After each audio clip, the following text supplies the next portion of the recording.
This is really bad news for Disney Plus as Daredevil Born Again fails to chart on the weekly top 10 streaming originals, which is a sign that it's worse than The Acolyte as far as people viewing.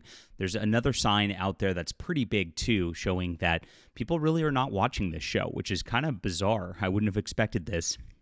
I thought this was going to be a breakout hit for people, especially given the reactions that I've seen from a lot of people commentating on it on the internet, but not so much. We'll get into this news in just a moment. Please hit the like and subscribe button and join us here as we talk about all things in the culture, especially when it comes to Marvel and superheroes and the like.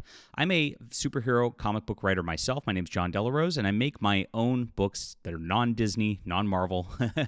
We do our own thing over here, making some great independent fiction. I'd love for you to sign up for my newsletter in the description below. Don't miss my new releases, guys, because there's so much cool stuff coming out this year. We are absolutely crushing it with some of the best work I've done in my career. Now, it's a great value. You get 3 books for checking things out: a full graphic novel called Flying Sparks, which is a wonderful superhero story; Star Realms, which is a science fiction novel; and a fantasy novel as well. And so it's a great value. Thank you for being here, and sign up in the description below. I also have a web store if you want to check that out, and thank you guys so much for the support. So, Marvel Studios' Daredevil Born Again failed to chart on the data trafficking from Luminate's weekly top 10 streaming originals television chart. Luminate posted their data for the week on February 28th through March 6th.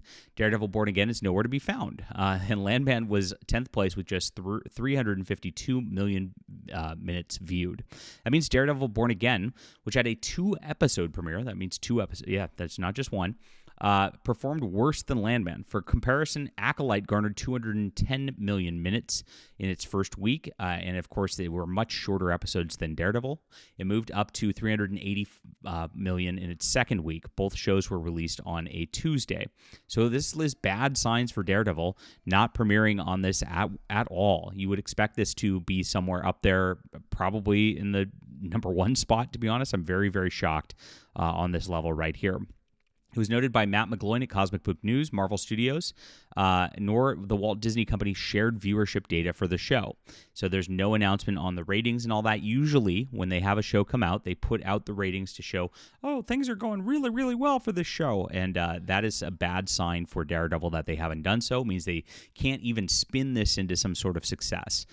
So bad indicators here at the start of the show.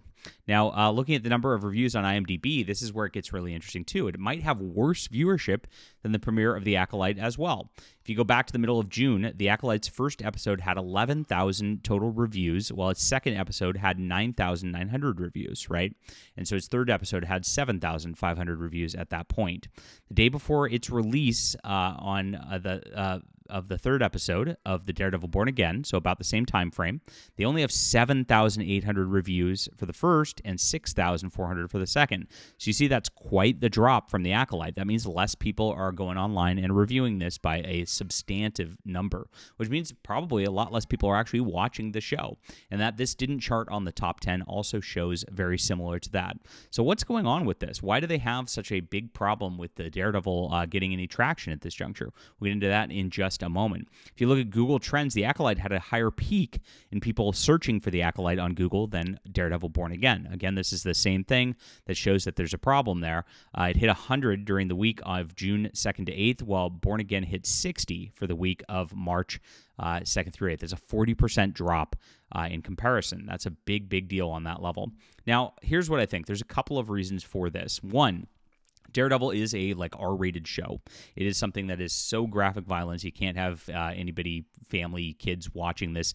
On Disney Plus, that's a big deal because most of the content on there is sort of geared towards family audiences. While The Acolyte is definitely just some woke garbage that really you shouldn't have your kids watching anyway, it doesn't really push the violence and things like that on a level that this does, and the fear factor that Daredevil does as well.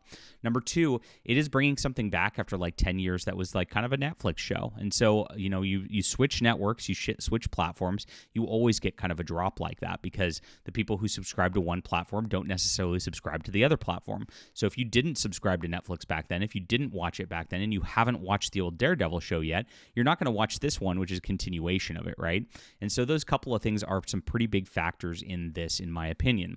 On top of this, I've looked at this, and as much as the ratings look pretty good on a level that is of surface level, if you look at like some critical reviews of it, when people are talking about it, it feels like a skin suit of the old show. They've really dumbed it down on a lot of levels. They've made the action look cool and things like that, but they've really pared back a lot of the Catholic symbolism of the character of Matt Murdock, which made the show great, really gave it a distinctive feel from other superhero shows at the time.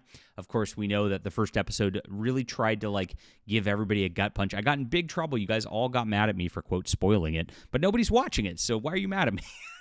I'm confused. But a big, I'll try. I guess I won't spoil it here. I'll be nice to you people for once. For once, I'll be nice. I'm never nice, but hey, I don't really care about spoilers of this show because it's like ridiculous. I'm not watching it because it is a skin suit, and the other reason I'll tell you about it in just a second is why I'm not watching it. But because of a big factor that happened with a beloved character, they tried to make a big hype about that, and I think that failed. I think that was kind of their marketing attempt, and it really didn't go anywhere. If Google searches really didn't go up about it, then that big reveal at the beginning of the show really was not enough to draw people in. Now, they have made a couple choices. There's a new DA character who's replacing kind of the best friend character in this, and of course, they cast her with a black lady when she was a white woman in the original comics. We are going into that sort of thing with Daredevil. So they're doing their like semi-wokeness in this. And this plot of Daredevil Born Again is not actually the Born Again plot from the comics, which was done by Frank Miller. They actually did that arc in season 3 of the Netflix show. So this is actually based on Charles Soule's run from 2017. And I did a whole video about this showing that this is actually an anti-Trump allegory of a show.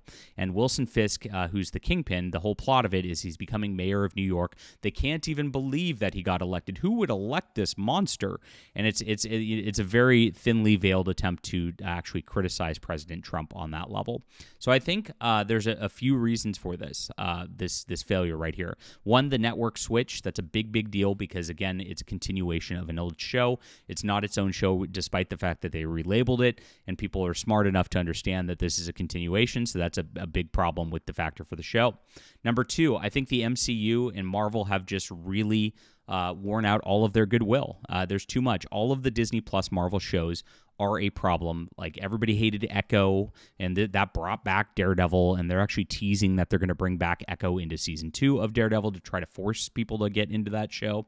This is how they're going to try to get these diversity characters back in, is to try to put them as B characters in these shows. We saw that Tatiana Maslany, the She-Hulk character, actually wants to appear in the show as well.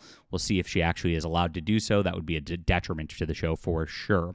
And then, of course, the violence, the rated R on a Disney Plus platform is something that I don't think goes well.